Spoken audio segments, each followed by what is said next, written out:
about the noise issues and the involvement with the place, the venues, I was actually yesterday near, it's a very small venue in Chester, and there's the venue, but there's residents all around, and it's part of a big listed area. But the venue knows they are very noisy. So what they've done for the residents is people know perfectly that the venue can be audible and can be very, not annoying, but can be disturbing sometimes. So what the venue has done is they give them free tickets whenever they want, and are very welcome to come, and they get discounts in drinks and stuff. So that kind of creates a good relationship between the residents. Great idea to kind of engage with your immediate local community, and then you've got a bunch of supporters as opposed to a bunch of people who are going to complain. Yeah. Well, there's sometimes, there's it really shows that when you put some, I don't want to get too technical, but obviously when you build a place, you don't want the residents to be disturbed or their health to be affected. So you don't want any events to be heard. But then obviously there's a trade-off to this sometimes. And the residents will probably not mind hearing it sometimes if they get freebies. Yeah. So, but and I hear your point about of course in an ideal world all residential property would be entirely insulated from any extraneous noise. I live in Walthamstow. I hear police helicopters in the middle of the night, not every night, but quite a lot, and that's just what you just accept that's part of living in a city. I think. I just think if you move into a city centre near to a venue, you should expect to get noise. Yeah, exactly. And you're about to get a new venue as well, aren't you, John? You've got the we are. The Wolfenstone Granada has just come off our Theatres at Risk list. We announced our list just at the beginning of this month, beginning of February. And it was one of 3 that we are really pleased we've been able to take off the list. Great. And it's going to open, I think, is it later this year or... later this year, beginning of next year. Yeah. They're doing a soft opening. I walk past it every day on my commute to the office.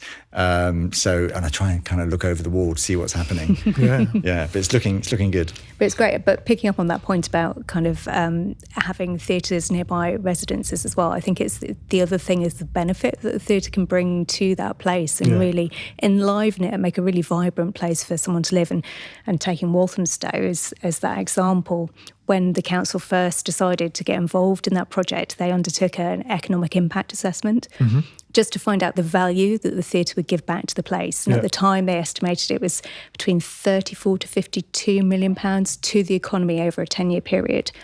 And they've just done a new estimate. They've just run the figures again.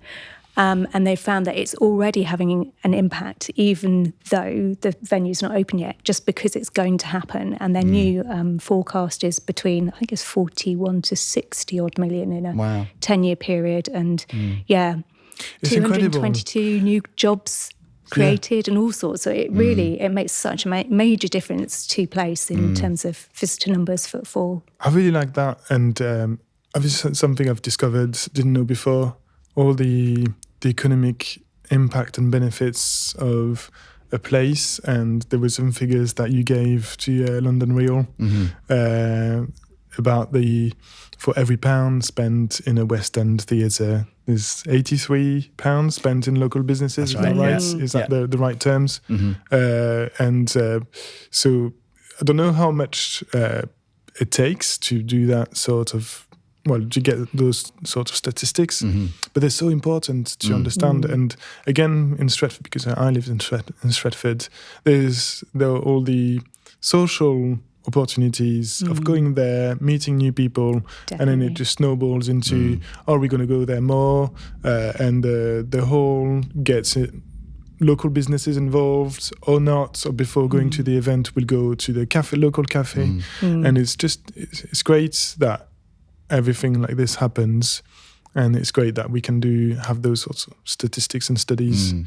But I don't know how much they take, how long they take. Well, yeah, they take quite a bit of work. It would be great to do more studies after the theatre has been built or refurbished. So that's the Walthamstow one is an example of them projecting what they expect it will generate in terms of additional spend in the area. But Chester Story House, which is a fantastic conversion of an old cinema, and it's now a theatre and a library combined, isn't it? Yeah, it's in cinema which as is well, kind of an interesting move, and I think we might see more of that kind of thing, combined sort of facilities within one building. They've done research post it reopening, and I can't remember the figure, but a really impressive increase in footfall in the town centre, directly attributable to the theatre. Yeah, I think it's over 15%. 15%, yeah. Increase so more people and going into the town, spending money not just in the theatre but elsewhere. And I'm also mindful of Stockton Globe. It's not just big venues in London. The Stockton Globe, the local council have taken out a 100-year lease on that building and have put loads of money, millions of pounds, into refurbishing it. The leader of the council, who spoke at an event of ours a while ago now, said, we absolutely care about culture, but we particularly care about people coming into Stockton at night. We want to get more people into Stockton, and the Globe is going to be how we do it. So, yeah, I think people don't always appreciate the wider impact that theatres have, even beyond the people who attend, or especially beyond the people who attend. So DCMS, the Department of Culture, Media and Sport, have recently done some research on how people value their local theatre, and they interviewed, or they surveyed both attenders of that theatre and non-attenders, and the non-attenders also said it's really valuable. We want it. We would have an extra X amount of pounds on top of our council tax to keep it there, because we think it's important for our town being distinctive and a nice place to be. And so there's those wider impacts, I guess what people sometimes call placemaking, that goes just beyond kind of cash value, important though that is, but actual an emotional attachment people have to it. The way that theatres are a kind of hub, like a social hub. They're not just a cultural hub, they're a social hub. And increasingly you see theatres open all day, doing all sorts of things, knit and natter groups, and you name it. There's a whole bunch of stuff that's not particularly theatre, but just it's a great space to gather together and reconnect as humans, especially post-COVID. What's the... I'm going to ask that question later, but one note is there's probably going to be some noise in the recordings. If you hear that, listen to the podcast, we can hear construction noise and we'll try to edit it. But you can also hear rumbling noise from the tube. That comes very often, but that's part of the city and the bustling city. But hopefully we'll try to minimise it. If you go to, not every West End theatre, but there are certain ones where you will hear the underground during the show. It's just part of the deal. So the question I was going to ask is there any cases, what's the percentage of success for the renovation or a new theatre or a new performance space, public place, to be inserted into an area? Is that a guaranteed success?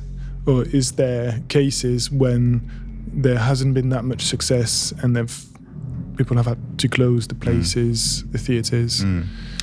I'd like to think there aren't that many cases of where they've had to close because they haven't thought it through, partly because of our work. So yes, I mean, there's all sorts of reasons why it might not work, putting in a new theatre, because you may not have really given enough thought to the demographics of that particular town or place, or what other facilities are already there. And that's certainly what we take into account when we're advising. There's no point in building a fantastic new theatre 100 yards away from another theatre that's doing very well, thank you, because they'll just cannibalise one another. So we take all that into account when we're advising. But there are all sorts of other things that can go wrong. So we talked about working with developers, for instance. So it's not unusual, particularly in London, because of land values, for developers for the local authority to ask the developer to provide a cultural facility as part of a residential development or an office development. It's through a thing called Section 106. It's basically a clause in planning that means the local authority can ask the developer to provide facilities as a kind of payoff for the disruption and the impact of their development. It doesn't have to be cultural. It could be other things as well. And so obviously that hits the bottom line. for some developers. I'm not saying all developers are only about the bottom line, but it's often the case. And so they will want to make the cultural facility as cheap and as small as they possibly can, which is where we come in. And we say, well, that ain't going to work. That's not a theatre, that's a box. To make this into a theatre, you're going to have to make it much, much taller. It's not just the kind of the area, it's not the floor space, it's also the height of the space as well. So we will advise about what will actually make it work as a theatre. Claire mentioned underground theatres. Which is a bit of a trend, certainly in London again, where developers, they want to keep the prime ground floor space for shops, retail, whatever, and maybe above ground floor for hotel. And so they want to put the theatre underground. Not an issue in and of itself, but yet it is an issue if they want it to go 4 stories underground, which there have been cases of that, which we've successfully overturned, and where they won't allow the theatre to have any frontage on the street or any foyer. Where they've not thought about get-in, they just kind of think, well, it's fine, they can just go through the public lift at the front of house, and they haven't really thought about how this theatre is going to operate. And acoustics, see, the other big one. Yeah, I mean, obviously we understand how theatres work and we know what they need to work, both practically but also economically as well. A recent example, well, not that recent, but a good example is in Streatham. So we were really involved with the new Streatham Space project, which is a fantastic 120-seat theatre that was built to replace the former Gaumont Cinema Theatre. So that was a Section 106 where the local authority said, well, if you're going to knock down the Gaumont, we want a replacement facility. And so what the developer proposed was really inadequate, and we and the local community both agreed. And so through planning, we objected to that plan and helped persuade the developer to put together a better proposal in terms of the space. But not just that, we also made sure that they worked with a theatre architect. Often the developer will just want to work with their regular architect, and they really do need the expertise of a theatre architect to understand what it takes to make a good theatre. We also helped the local authority recruit the operator to get the right people to run the theatre. And we helped with things like making sure the developer put aside enough budget to fit out the theatre with equipment. Often the developer will just deliver you a shell. And then it costs a lot of money to then fit the theatre out. So we try as much as we can to push hard for them to not just deliver a shell, but to deliver actually an equipped theatre that will actually work. So yeah, we even talked about the lease as well and got them a peppercorn lease for 25 years. So we'll get involved in all those aspects of a new theatre to try and make sure that it is viable and it isn't going to fail. And I think even if there is a theatre operator there, I'm thinking about another London theatre, Theatre Peckham. So there was a new build development going on the space of Theatre Peckham, and Theatre Peckham were having a new build theatre. But what the theatre operator thought they were getting and what the developer thought they were getting were two completely different things. So the developer had signed up to just a kind of shell and core fit out. So just give the kind of basic box of the theatre and put in a lift shaft. Whereas Theatre Peckham thought they were getting a fully fitted out theatre. And then suddenly, we're there quite often as the intermediary, the person in the middle who understands what the developer's saying and what the theatre needs, and then we get involved and we try and put the two together and make sure that the theatre operator gets the best outcome. So there we were able to push and make sure that the developer actually did give Theatre Peckham a fully fitted out theatre, and were able to get a theatre consultant involved in the design to make sure that actually the space worked properly, efficiently, and did everything that Theatre Peckham wanted it to. So, there's lots of different ways that we can get involved, and people can come to us for help and advice. Presumably you don't recommend architects, or do you have is there lists of theatre architects on the website, and same for theatre consultants? I guess there's a conflict of interest if you do, but maybe there's ratings of... Well, what we do instead is we look at the theatre project that's being proposed, and then we will give a list of other similar theatres that have been built. So if it's an architect, it will be a list of other kind of theatre architects who've been involved in similar projects. So we never give the advice of one name and say, go to this person. We give a kind of a list of consultants who've been involved in similar size or similar scale projects and say, have a chat to them. But I would always say, when you're working with a consultant, if you're a theatre operator, you've got to find someone you get on with. These are long-term projects. Yeah. You're going to be working with someone for several years, it could be 5 years plus. And you need to really kind of gel with them. You need to match with them as well, as much about their experience as getting on with them as consultants. Theatre consultants are a really important part of the process because, most theatre managers only ever get to do one capital project in their career. And so you're on a really tough learning curve, steep learning curve. And you can easily be, not being too mean about architects, but you can sometimes get railroaded into doing things or agreeing to things that you don't really understand or don't really need or want, and not have the kind of the experience and the knowledge to hold out for what you really want. And so that's the consultant's job, is to argue your case, as it were, and to kind of translate what you want into the right speak, to make sure that the architects and the engineers and all the other consultants actually deliver what you need, as opposed to what they think would be an amazing project. Yeah. Which makes it even harder to, if you're a young architect and you want to break into, you want to design theatres. Yeah, really I think it can, but same for acousticians as well. Yeah, I mean, everyone has to start somewhere, and I think what you're always looking for is someone who's prepared to listen and has that same passion as you do, and not somebody who's going to, as John says, enforce their ideas on it, that they actually want to learn about theatre and about design and have an interest and a passion and want to work with other experts on that. So, yeah, there's lots of exciting new talent that's out there. One question I was going to ask before was about gentrification. Obviously, the renovation or the building of a new theatre brings business or encourages businesses. But I feel like you raise the standard of an area, and by raising the standard, it's great, but you raise cost as well, and house prices. And I know that very well for some places in Manchester. So how is it possible that to avoid this, or does it always happen, which would be a shame? And there's one of the Theatre Stress conferences earlier this year. Was it earlier this year or last year? I can't remember. Probably October last year, I think. Yeah. Where there were a few examples of venues that were really fighting that gentrification and really wanted to give jobs to the local people as well and involve everybody in the local area.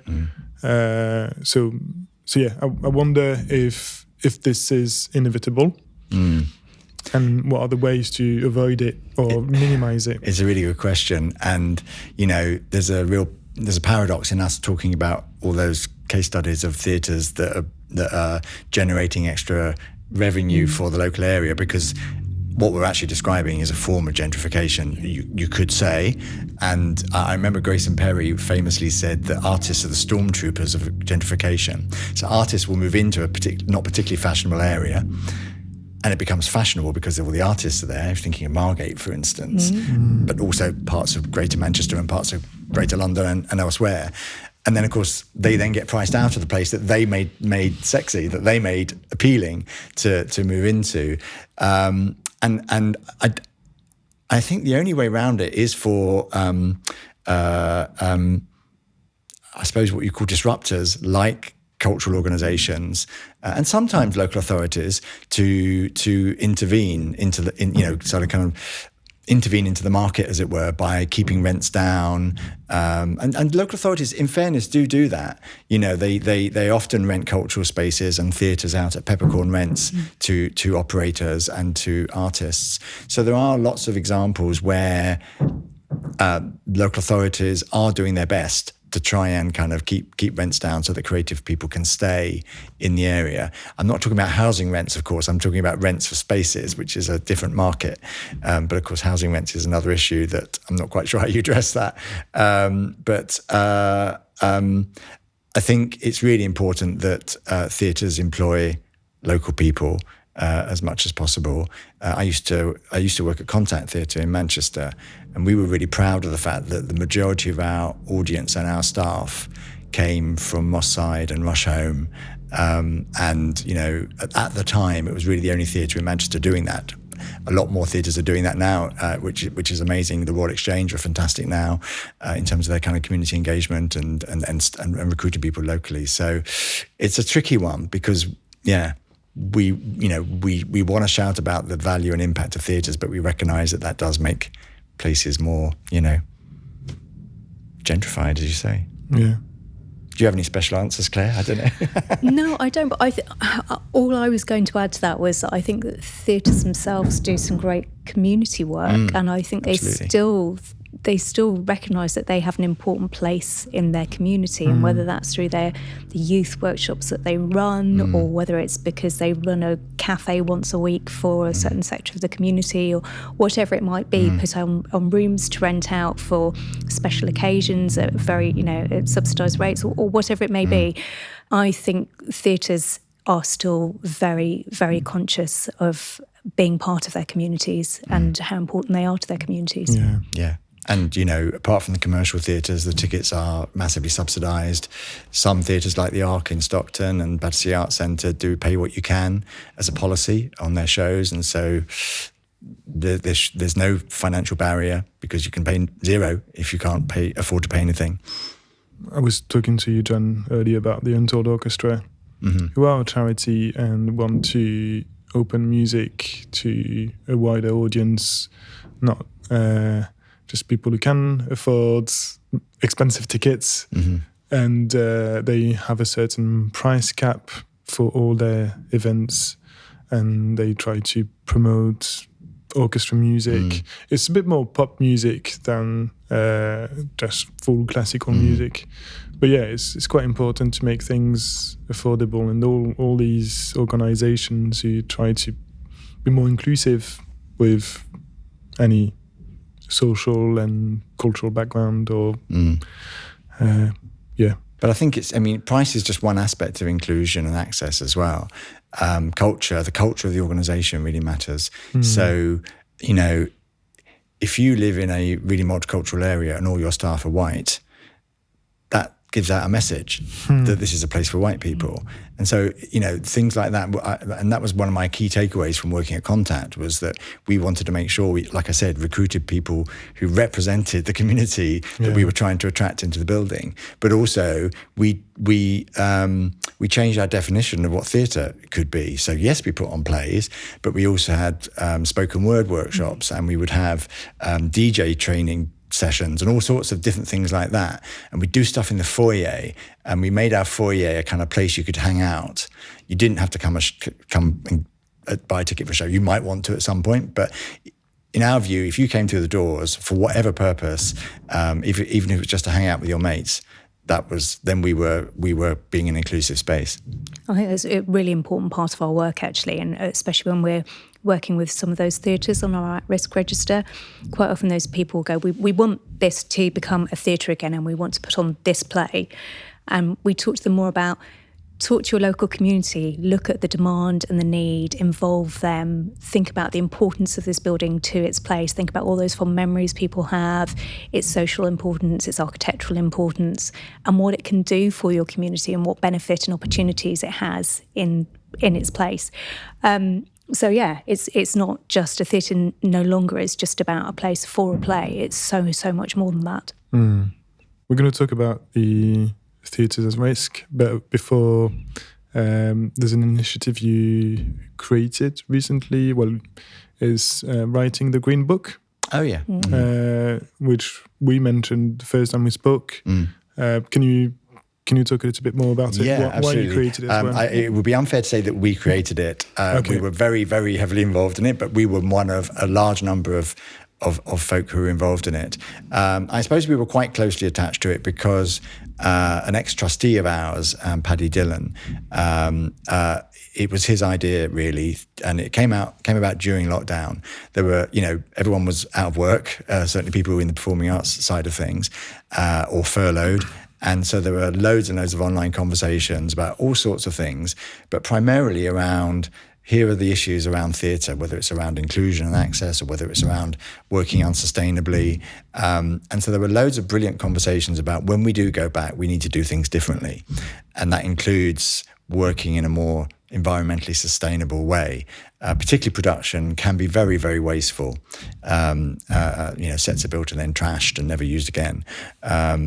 So during lockdown and beyond, Paddy and I and partners at ABTT and Salt UK Theatre, we interviewed and held forums with about 400 people involved in every aspect of theatre. So front of house managers, building managers, catering managers, producers, stage designers, lighting designers, production managers, pretty much every single kind of role you can think of to essentially crowdsource what would be best practice in terms of doing things differently so we could make our productions more sustainable, our buildings more sustainable, and also the operation of those buildings, so like the bars and the catering and all that kind of thing. But we wanted it to be realistic and legible to someone who wasn't a sustainability expert, but we also wanted to make sure that it was properly scientifically founded. So we got Bureau Happold, who are an engineering company but with a big sustainability department, to do all the kind of sense checking, because one of the hardest things around working more environmentally, in a more environmentally friendly way, is knowing where to spend your time and energy and money. You could spend a lot of time making an intervention that actually doesn't make a lot of difference carbon-wise, because it sounds like it might, but actually it doesn't. And so we wanted the Green Book to really help guide people. So after hundreds of meetings, we came up with these 3 volumes: buildings, productions, operations. The operations and the productions volume has 3 standards: baseline, intermediate, and advanced, to show that you don't have to be brilliant. It's good to just get started and do something. And so well over 200 theatre companies, not just buildings, but touring companies, have signed up to be on that journey. And the RSC and all the big national theatres, National Theatre in London and in Scotland and Wales, are all signed up to at least achieve baseline and to hopefully progress to advanced in terms of sustainability. The buildings are slightly different because buildings are so idiosyncratic. You can't really have a baseline, intermediate and advanced standard, because a Victorian theatre is going to be very different to a mid-20th century art centre in terms of what it needs. So instead, what we came up with was an online tool called the Home Survey Tool. You put in data about your building, how old it is, how big it is, whether it's got a flat roof or a pitched roof, whether the windows are double glazed or triple glazed, and it will come up with a list of recommendations of things you should do. And it splits that list into quick wins, things you could do pretty easily and pretty quickly and at not too much cost. Maintenance, things you should think about putting into your annual maintenance program. And then capital, things that are bigger that you're probably going to have to raise funding for. And the reason why we did it that way was because we wanted to encourage theatre building operators to not to just think, oh, I can't do anything about sustainability until I get a capital project underway, because those happen once every 10 years, if that sometimes. But actually there's a load of stuff you can do short of major capital works to make big improvements to your building. Yeah, I mean, it picks up on really small things like, if you've got a drafty back of the house door, put a curtain over it. Simple things like that can actually make quite a big change to your building. Heating systems, people, a lot of theatres, everything's on one control switch. You can't, if the heating's on, it's on in the whole building. So it's on in the auditorium, the front of house space, the back of house space. Whereas actually if you can zone that and you can do that kind of fairly simply and effectively, then that can have major impacts and very positive benefits. Have you got any numbers on this particular aspect? On zoning of buildings, I don't have any numbers, no, but in terms of number of theatres who could benefit, or what are the savings, but the sustainability aspect of it. I'm thinking about that because I'm thinking about my house. We did do a little bit of research on just recently on what would happen if you invested between £50,000 and £300,000 in half of all the theatres in England. And we worked out it would save something like £6 million a year in energy costs across those theatres. And the money it would cost to do those interventions, which would be about 50 million in total, once you add it all up, would be paid back in about, well, it depends on energy prices and where they go, but roughly speaking, between 10 and 15 years, something like that. So it makes sense to put money into those kinds of improvements. Yeah. What's your opinion? I'm asking Claire because she's the architect. And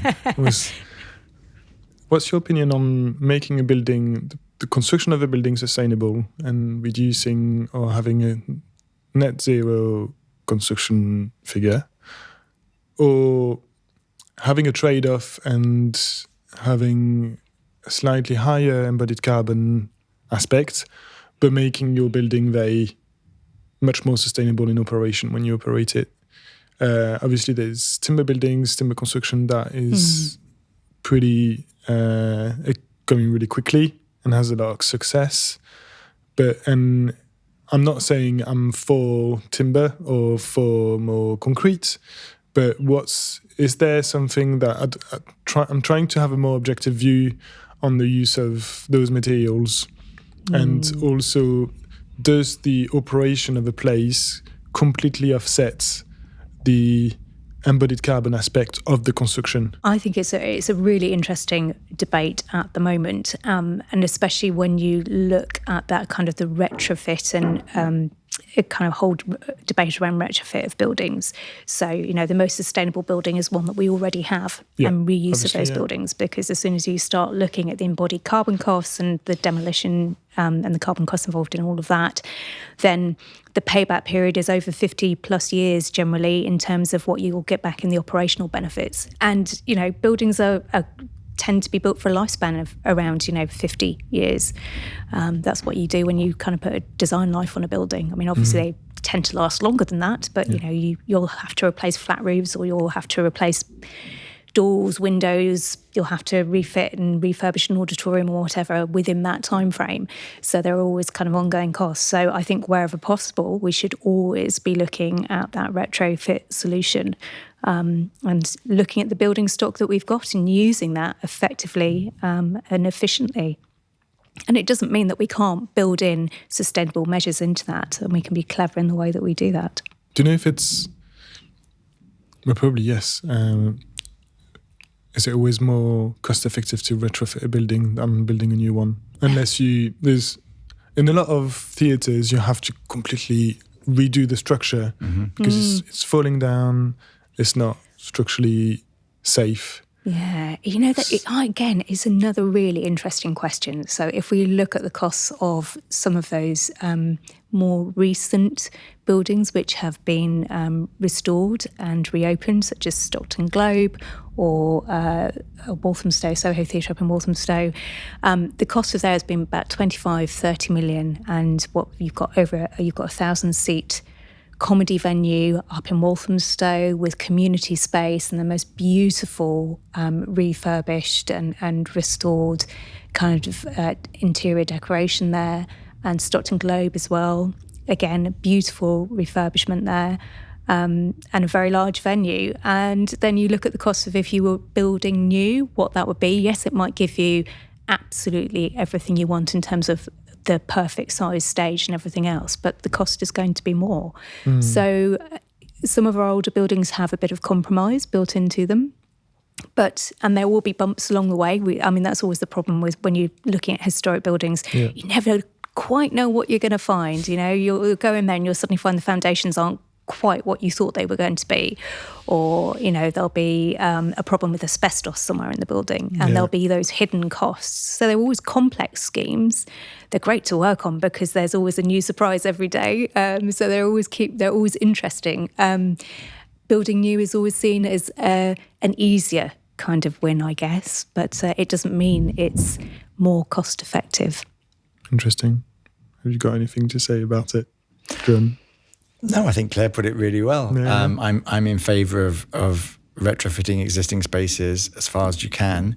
I don't think we would ever say don't build new spaces. But I think the automatic thought should be, from those people who are in position of power to decide these things, is okay, can we make what we've got work better? And if not, then we might think about building new. And we do advise on new builds as well. And sometimes that's what's needed.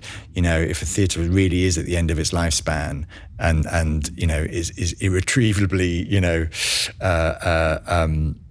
knackered or just not fit for purpose, better to build a new one. But we wouldn't say that lightly.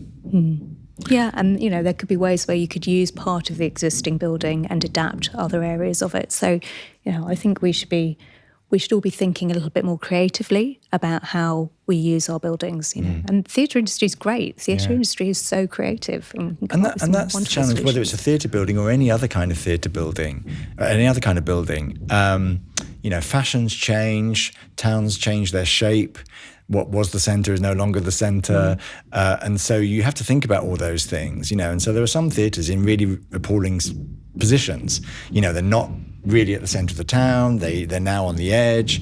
And so they don't get much kind of footfall. And that has a real impact on their viability. So all of those are factors. And the changes in fashions in terms of, everyone said cinema was going to be the death of theatre, and everyone said telly was going to be the death of cinema.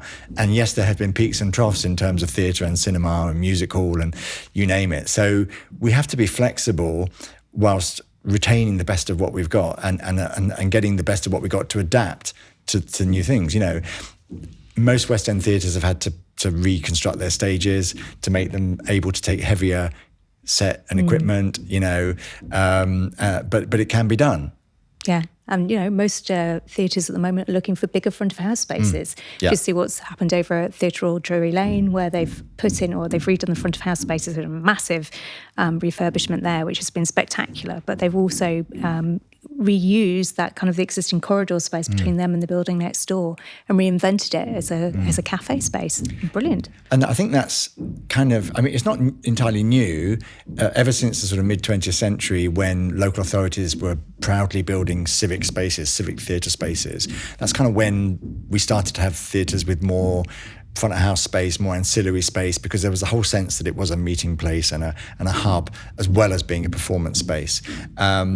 And it's now vital for theatres, including subsidised theatres, to trade, to make money through bars and cafes. And, it's not very glamorous, but we talk a lot about that, about making sure you've got enough front of house space so you can trade and make money and deal with, sadly, decreasing funding. One example being Bristol Old Vic, beautiful old theatre, did a major refurbishment, 5 years ago, maybe? Yes. Something like that. And I remember they spoke at one of our conferences, and they had recently had a 50% cut from their local authority grant. And so I asked them, has this helped, this development? And they said, yes, redeveloping the front of house areas, creating more ancillary spaces has replaced the grant cut that we got. And I'm not suggesting that therefore local authorities should think about cutting further, because there's a limit to how much you can generate extra income. But theatres have, through necessity, become much more commercial and much more. Back in the day, theatres that were subsidised used to get quite a high proportion, more than 50% of their income was subsidy. Nowadays, it's more likely to be about 30%. It's really hard to get those venues financially viable, and you have to be really strong. You have to be a businessman with a charitable mindset, because you have to do something for the community, so affordable, but you also have to make money and pay your bills. And it's a real trade-off, and it's a particularly challenging one right now because of cost of living increases, wage increases, energy bills, and it's not like the theatres can just go, well, we'll just put our prices up and we can pass that cost on, because they're, if we want to be inclusive and not put barriers in the way of people, taking part in what we've got to offer, we can't just put their prices up.